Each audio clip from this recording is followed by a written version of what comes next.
Hi everyone, welcome to this new episode of Carolyn Talks. I'm your host, film critic and journalist, and this is the podcast slash YouTube channel where I speak to film critics around the world about their work in the industry and what inspires them. And today I'm very happy to be joined by filmmaker Kelly Yu to talk about her very funny and very sweet and endearing, and I think also very politically charged short film Endling, which talks about this goldfish, Pao Pao, the last goldfish on Earth, and her caretaker Richard, played by Dennis Dunn.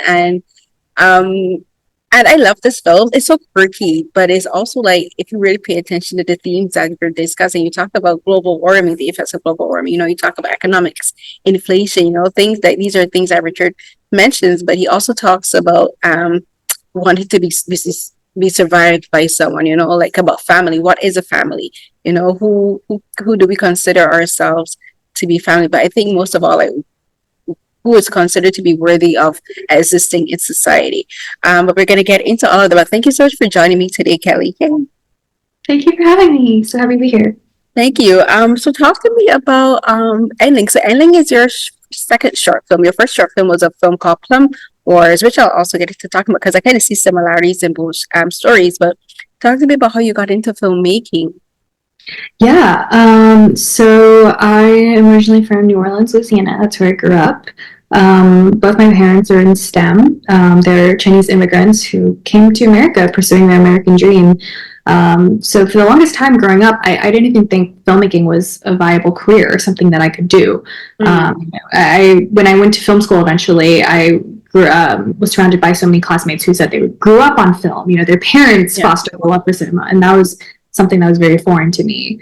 What I did know is, as an only child, I always gravitated towards the creative arts. I think it started as maybe just always imagining these fantastical imaginary worlds to kind of curb my loneliness as an only child. But I always loved music and writing. I was an avid reader. I picked up a camera for the first time when I was 15 and fell in love with photography. And ultimately realized filmmaking was going to be an amalgamation of every art form that I loved. It was all those things in one. And it just feels like a playground that you get to play in. And the fact that it can be someone's career and someone's job was just such a dream for me. So I moved out here in 2019. I went to USC, got a BFA in film. I made my first short, Plumtown, when I was a sophomore, and that kind of kickstarted everything. And last year, I was really lucky enough to be selected as a fellow as part of the Indeed Rising Voices Fellowship, and got to make Endling as part of that program. And that fellowship kind of wanted to pick 10 scripts that all dealt with just one common theme, and that theme was the future of work. So what does the future of work look like to you? And I decided to tell a story about the last surviving goldfish and the man who's in charge of taking care of her. Where did you get it? First of all, I need to apologize because I said Plum Wars and it's Plumtown. I don't know. No worries. There's a lot of it's a war happening. Right? I think the reason I call it war is because of the scene, the opening scene with the old with the dad chasing the cut. Yeah, funny. But why a goldfish? So, the genesis, the inspiration from Endling came from this Atlantic article I read a few years ago by this journalist, Ed Yong, who profiled this man named David Sisho, who kind of dropped everything in his life to go move to Hawaii to take care of this last surviving tree snail.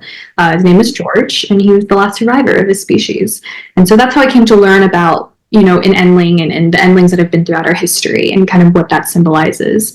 But I picked goldfish for many different reasons. I think one, goldfish are, we all familiar with them as household pets, but outside of being ornamental pets, they actually have no use to society on paper. We can't really eat them. They're not a yummy food source. They don't really provide anything in terms of, material. And when they're released into the wild, actually, they're very invasive. They're actually known as, they're the enemy, they grow up to 60 pounds and they eat everything. And they're actually, if you find one in the wild, you're supposed to kill it. And a lot of that stems from the fact that goldfish came from Asia. They evolved from the carp. No one knows how. It's this evolutionary fluke. And they were brought over here to the West. And There was actually a campaign a few years ago that they wanted to rebrand the name Asian carp because there's a campaign to kill all the Asian carps, and people are like, okay, well, we can't really say that because that's just associated with, xenophobia and racism.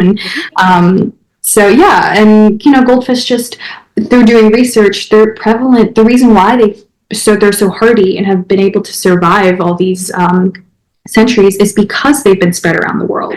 Yeah. They're prevalent in just about every religion, every culture, symbolically and metaphorically. And so they're actually ironically, they're the least threatened species, the least likely to ever go extinct.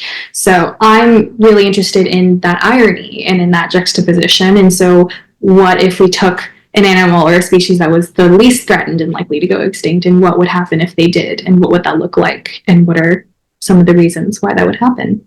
So they're like aquatic ants and roaches. Yes. The only thing that can kill them, short of a nuclear war, nothing will take them out. Yep, they're like global warming can't take them out. They can survive, even if temperatures increase or anything. Like they're going to make it to the end. Yeah, they're super adaptable, and I think that's what I love about the film, because they're so absurd looking, like especially the more ornamental ones, because as you said, there are offshoots of the Asian carp, which are also so as koi fish are. Koi fish are a variation of carp fish, and they are also super hardy fish. And they most of those I think carp, and there's this particular type of species of fish that they grow to whatever size of container they're in. So so most people know goldfish because they are kept in like these small containers, so they stay small. But if you put them in a bigger container, they're going to get as big as that container allows them to grow, And so that's like with koi is the same way. Koi, if you put them in a pond, they're going to get as big as the pond and the population density of the pond allows them to grow. So I think that's what makes them such fascinating creatures, because they're unassuming, Definitely. And how most goldfish get released into the wild is actually kids who think their goldfish are dead by mistake flush them down the toilet. Turns out they're still alive, and then they just invade. They're called the invaders, and there's actually, the government has poured a lot of money into trying to eradicate them in the wild. So yeah, it's funny, and the funny thing is, like, when you said you wanted to focus on just this one surviving thing, you kind of made me think of your first film, Plumtown. It's the same thing, where the dad is trying to preserve his plum farm, the orchard, but he's also trying to, in his own way, preserve his culture and the town where his son grew up, because he's like, I have to stay here. I have to take care of the orchard. I have to take care of the home. I have to do my part to take care of this community, because if I don't, it will be the end. There'll be no more left. And for Richard is the dad from Plumtown. He's a variation of the dad in this film. Like he's like someone had to do it. He's like, Pao Pao matters. He's like, so I'm gonna take charge of looking after Pao Pao. So talk to me about creating the character of Dennis and the character of Richard, sorry, and getting Dennis Dunn to play him, because he's adorable, but again, he is kind of like talk in the goldfish, and like he's unassuming, but when you hear him talk, when you hear the character of Richard talk, you get you know how intelligent he is, how aware he is of what's happening in the world, of what's happening in politics and economics, and it just shows you, like, again, people say you don't judge a book by its cover, but I believe in judging books by its cover, because if you don't have a good cover, I'm not going to pick you up. But it's like, for me, it's like, don't judge people based on what they look like, what you assume they look like, don't. And so I think that's very much is about it, because the goldfish as a metaphor. Don't assume anything about these goldfish just because they look orange and squiggly and cute. Like, these things are predators. But Richard is kind of the same way. He's very unassuming. So talk to me about creating this character of Richard and getting Dennis to play him. Yeah, well, first of all, I really love that you kind of found those parallels between Plumtown and Endling, because a common thread that makes its way into some of my work is, one, thematically, like the conflict between tradition and new, but also it's a lot of it is based off of my dad and my grandfather. My dad's the first one in his family to get into college and leave the Chinese countryside, and my grandpa's the last one who's still there. He's the only one he's sitting in a house by himself, and everyone around him is left, and he refuses to leave. And I think my dad is that carp that passed the college exam and jumped over the Dragon Gate and came to America. And my dad is this very everyone loves to call him cute. Very cute and naive, and almost has this like childlike innocence in the way that he views the world. But when I was a child, I watched him kind of experience or go through this really dark period of his time where he got really sick and he wasn't able to work, and his American dream was crushed in a way that he felt like he had jumped over the dragon gate but came on the other side to find that it wasn't what he thought it was. And his value was based on his contribution to society, and so if he was contributing, he started to think of himself as worthless and a waste of space. And kind of as a kid watching my dad, who is someone who I loved and felt like, was the most valuable person in my life, not believe that in himself because of society and how a lot of our worth is measured by, for working and providing for our family. So that's where the inspiration of the character of Richard came from, honestly, how kind of two things can be true at the same time. Someone can carry so much joy and this childlike innocence of how they view the world, but at the same time carry feelings of very low self-esteem and insecurity inside of them. And how, like you said, like judging a book by its cover, someone can look like at Richard, and the character of Bat kind of, has that perspective. Like this old man, like, why is he so jolly and cheerful, like always, it's like, and judging him for that, but not knowing what's inside. And, that was part of the reason why I wanted to tell the story in this fictional documentary style, because I think documentary is such a truthful format, and a great way to kind of learn about Richard as someone who he is on the outside, but also who he is on the inside. And yeah, Dennis Dunn, I mean, I always knew the moment I saw Dennis and his tape, I just knew that he was Richard. I didn't even need to really hear him audition in a way that's just like you just see someone and what they embody and who they are as a person, and I just knew like that is Richard, and Dennis is Richard. Dennis is like a child at heart, and the world is his playground, and he just stepped into the role because that was who he is, and it was such a privilege. He's such a wonderful human being and a wonderful actor, and we're so lucky to have had him.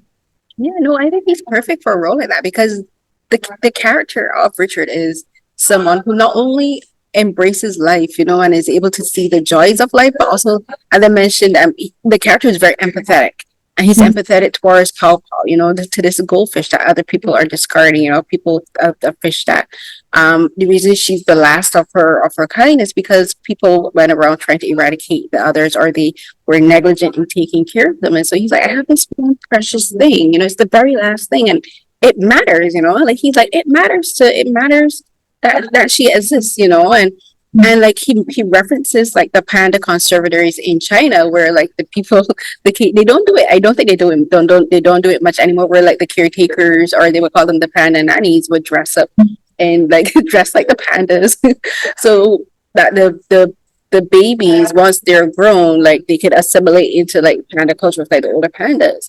And I thought it was funny that he mentioned that because I love watching. There's Everland Zoo in South Korea, and they have a panda conservatory program with China. And I watch their channel like very often, and I love watching the pandas.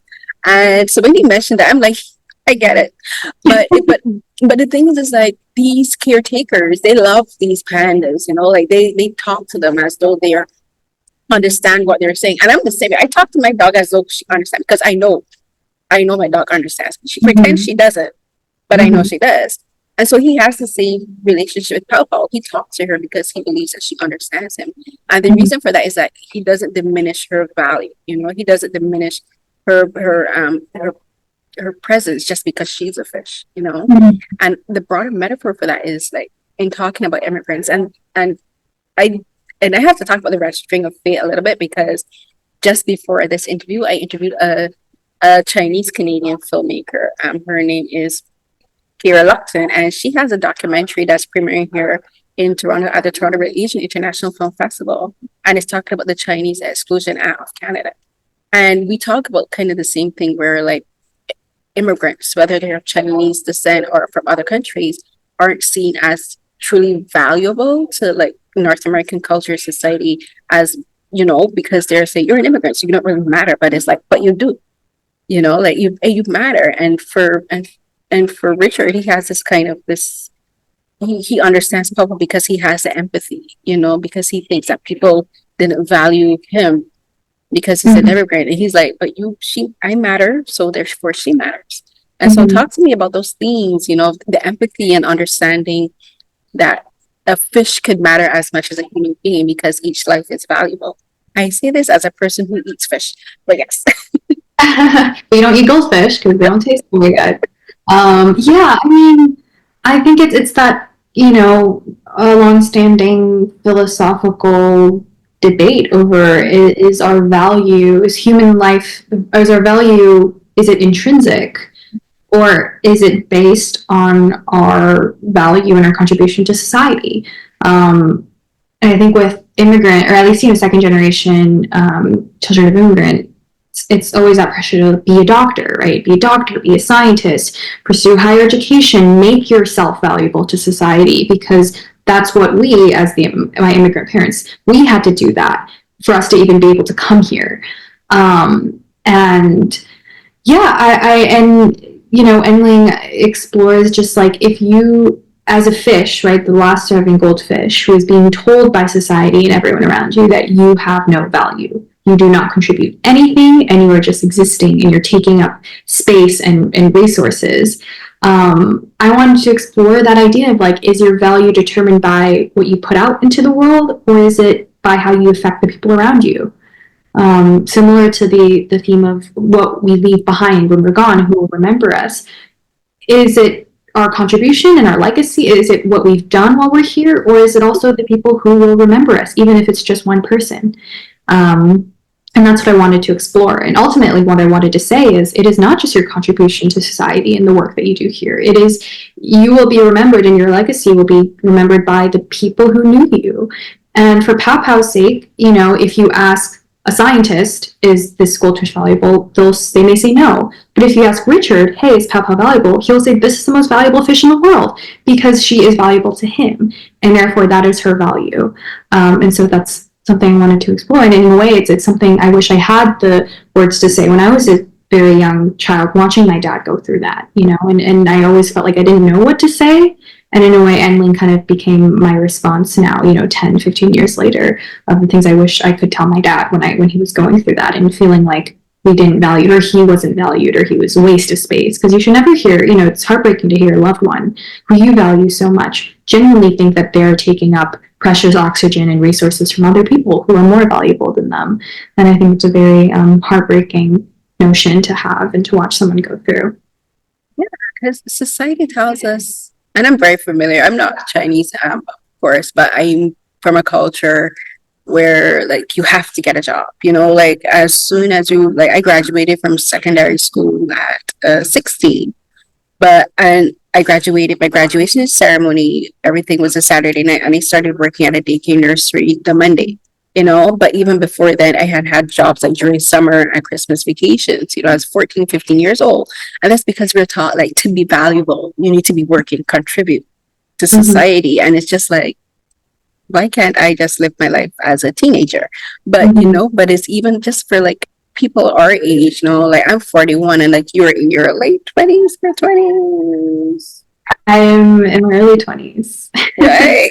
And like me, early 20s. And then there's like even older generations like Dennis's age, where there's that where people think that you're at an age where you can't really contribute to society because you can't do like a hard labor job. You're not working, you're not working in a high paying job. And it's just like, but every single person matters because society can't function Mm-hmm. without the people who do the quote unquote small jobs. Mm-hmm. Like Richard would be considered a conservationist, just because he isn't in like the Amazon rainforest, or he isn't on the walls of the African plains and Serengeti, or he isn't working at a, a zoo funded by an entire government, doesn't mean that his conservation, his protection of Papa doesn't matter. Mm-hmm. Does and like someone who's a custodian, like a custodian matters as in a hospital matters as much as a doctor, because a doctor can't operate in an unclean environment. Mm-hmm. A patient can't have surgery in an operating room that hasn't been sanitized and cleaned. You Definitely. know, in everyday life, people talk like we rely on public transportation. Mm-hmm. We need bus drivers, but we also need the mechanics who fix the buses. Everyone has a part to play, and and it's sad that even in 2024 we still have people who have the idea that you have to be working in a specific environment, working for a certain amount of money to be considered worthy. Like every life is worthy. Every person matters. And I think to me that's the main underlying theme for this film, because it's like people shouldn't have to be asked to be valued. People shouldn't have to ask to be cared for. And Pao Pao couldn't ask because she couldn't speak, but she deserved to be cared for, because like, what does it mean for an entire species to go extinct? Like, once it's gone, it's gone.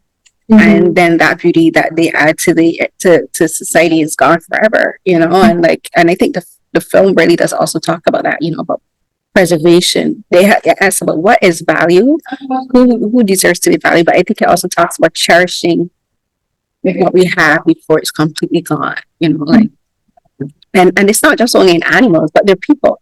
Once someone dies, they're gone forever. You can't get them back. Mm-hmm. Definitely.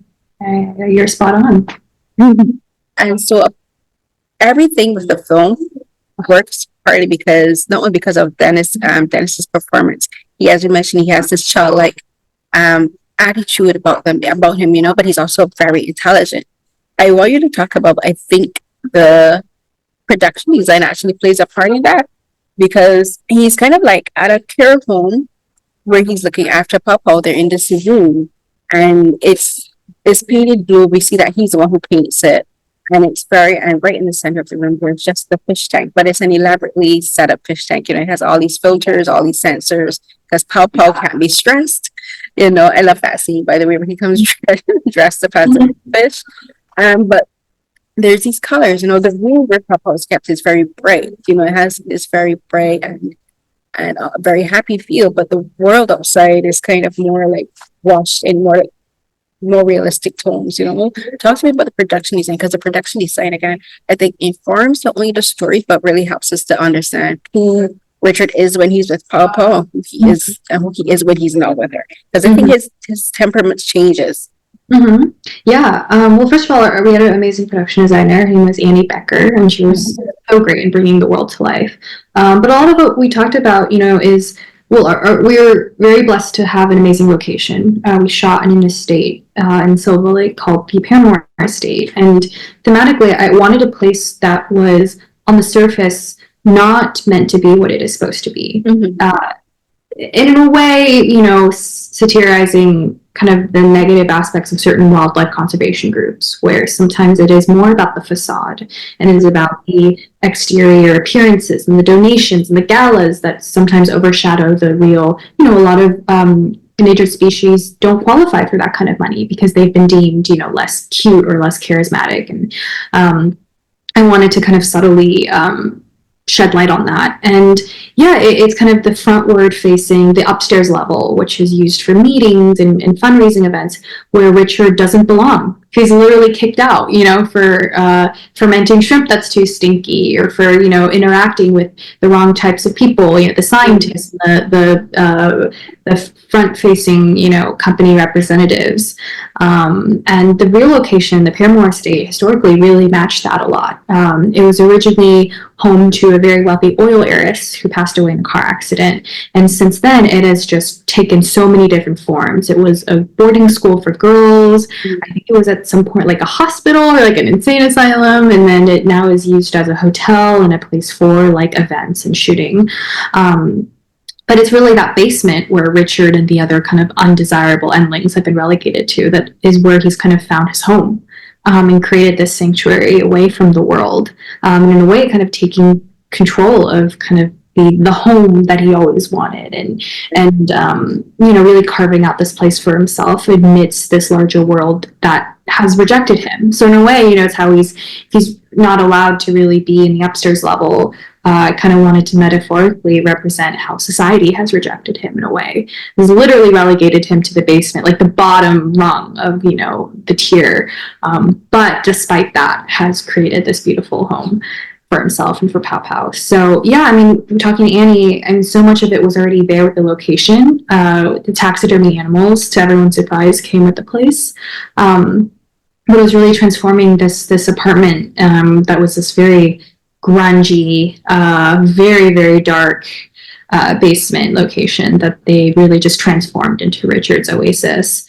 And with a wonderful team of art folks, a really great scenic painter, and set decorators that worked with Annie in painting that goldfish room and just bringing it to life and giving this kind of almost childlike wonder with like the fluffy clouds and the blue painting and the astroturf.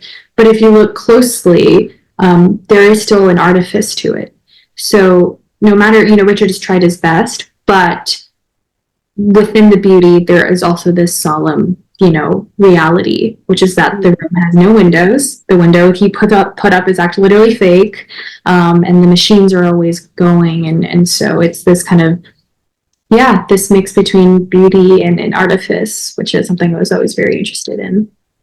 Yeah, because that's how life is, we always have to put on a facade, It seems to seem like everything is okay, but everything isn't okay, like Richard, again, he puts on this very happy-go-lucky facade, especially for Pao Pao, because he doesn't want Pao Pao to think that anything's wrong, but he knows that he's aging, he knows that he's going to die, he's talked about, as I mentioned, the economics of like the society talks about inflation. He talks about global warming. He says, he keeps talking about Iceland. Like he references it more than once. That Iceland is gone. Like, the snow caps have melted. And so there's a very real sense of doom hanging under the surface, where just like as much as he tries to make that space kind of almost like his own lagoon of what's the word I'm looking for? A respite from everything that's troubling him. He knows that once he leaves that room, he has to face reality. And reality is where he's worrying about who will survive him. Who, like with the in the Chinese culture, like when someone has passed on, their family members or a loved one, they burn their. He mentioned they burn their favorite items, but they also burn things like incense. They go back to the gravesite and perform ancestral rites, and like he talks about that. He's like, but who's gonna burn that for him? That's the thought I had watching it. I'm like, who's gonna do that for him? And then so like that's something that he's talking about. So just to talk about again, because we talked a bit about the happy-go-lucky aspects of the film, but then also talking about value, but talking about how Richard has to face reality and how we in our everyday lives, especially in the society that we live in now, we can try to distract ourselves watching films, watching TV shows, reading a book, eating food, but there are things that once we look away, we have to face the reality that's just right there on the peripheral of our vision. So talk about that, because I think you balance that so brilliantly, because I mentioned the production design first, because that's where you see the light and the dark. That's where you see the hope and the reality. That's where you see the struggle of trying to. I want to be happy, but I also can't ignore this very real thing that's approaching closer and closer and closer. Yeah, I mean, when I think of an Endling custodian, because I, through my research, have been really lucky to kind of get to know the story of many Endling custodians who have taken care of their Endling for decades, and their Endlings have passed. And the question they get the most is, why do you devote your life to doing something that is so futile? Everyone knows the outcome. Everyone knows. There's no question of whether or not, something is going to succeed. And the way I've always seen it is an Endling custodian is that soldier on the battlefield who, everyone behind them is already dead or injured. And there is an army rushing towards him. And he's the last one standing. And he knows that it's futile, but he's going to pick up his sword and he's going to fight. It's like that. I don't know if you're a Game of Thrones fan, but it's like Jon Snow, yeah, he's like sees the whole army charging him, and he's the only one with a stupid decision to do that. But he's like, I'm going to pick up my sword and I'm going to fight, and that's how I've always seen the role of an Endling custodian in Richard. And but also in a way, I feel like what you said about about all that is really just what depression is like. It is. Yeah, it's being so aware of the realities of the situation and what's going on in your world and in your life. But despite that, sometimes you just can't feel okay. And sometimes it's always the happiest people on the outside that are carrying that inside. And so, yeah, I think, someone looks at Richard and is like, oh, he's so happy all the time. He's so positive and so happy. But it's only in those moments alone, which is also, again, why I love the documentary aspect, is because we're alone with him. It's just one camera, and we're in the room with him, and he gets to open up to the fictional crew, where we get a glimpse of how he really feels on the inside. And I think that is just life and for many people. And I wanted to portray that as honestly as possible. So, I'm always drawn to stories where on the surface level you think it's one thing, but really it's something different. So the film isn't really about goldfish. It's about all the things that you pointed out. Yeah, the goldfish is the metaphor. And you mentioned two things. So like first I mentioned the depression because I do relate to that because I do suffer from depression. I'm clinically diagnosed with depression, and so but I also have MS and fibromyalgia, and very much I related again to Richard in the way like you try to keep up this not a facade, but you try to see the best of every situation. You try to enjoy it while you can. Because that thing that's creeping in is going to eventually get as close as far as you can deny. And that's kind of what depression is. Like sometimes I can feel a depressive episode coming, and I'll take my medication, but the medication doesn't necessarily stop it from hitting.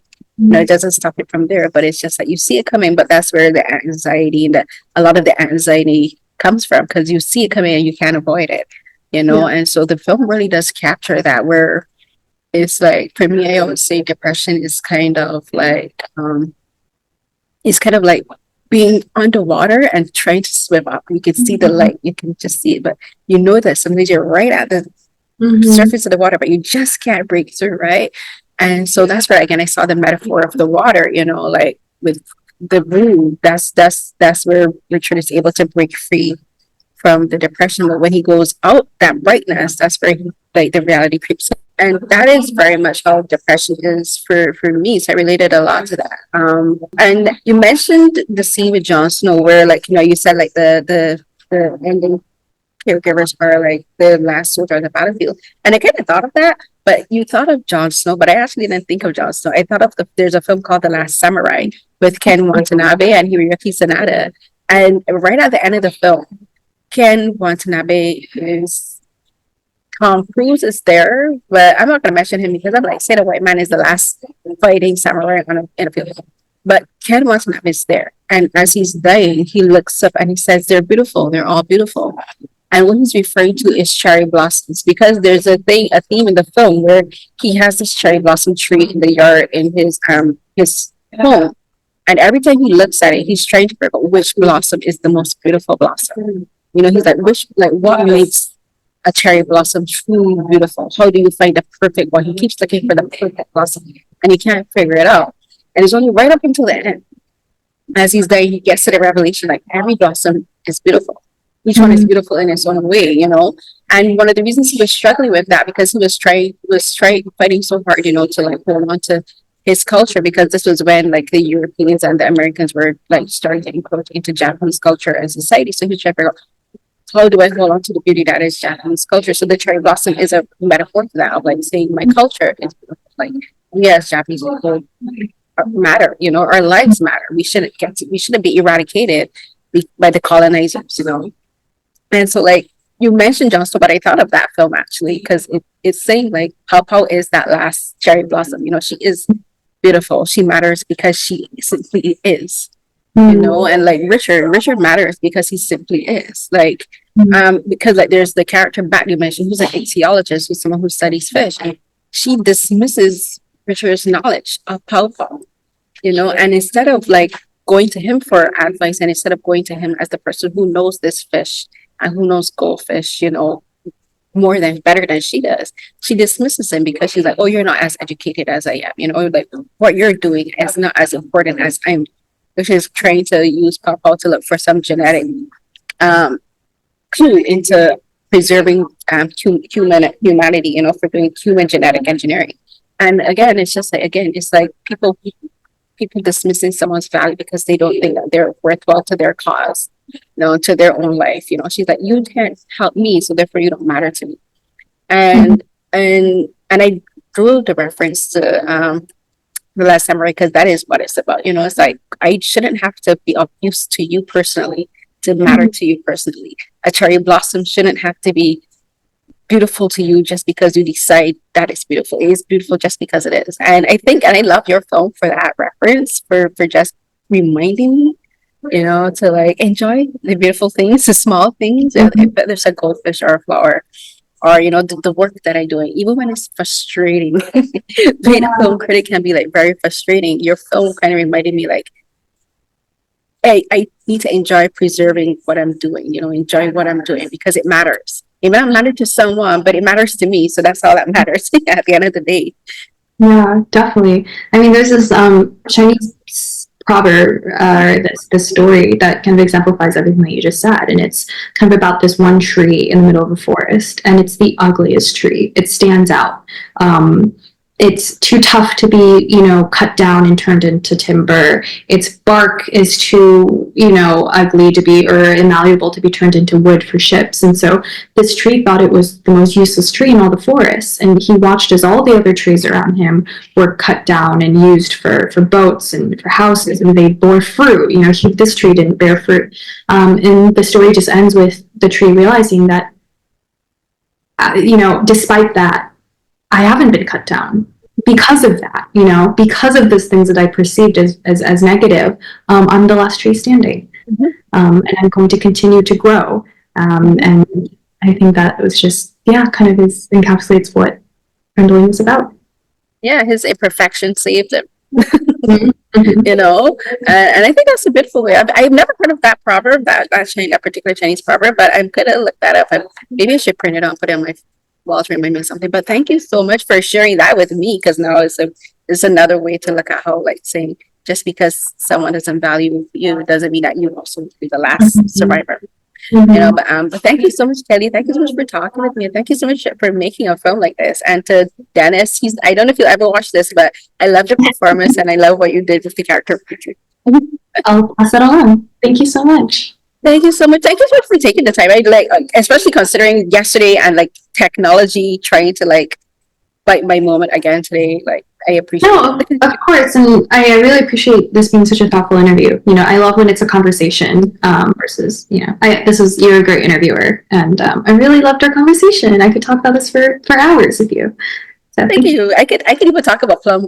I keep wanting to say Plum Wars about Plum Town because I have so many thoughts about that film. The karaoke aspect alone, the music. I'm glad. I was just like, I am very much like the dad. I love karaoke. It's like one of my favorite things to do. So I was just like, I am dad. Like, get up and sing with that. Like, yeah. Everyone should just karaoke. Their lives would be so much better.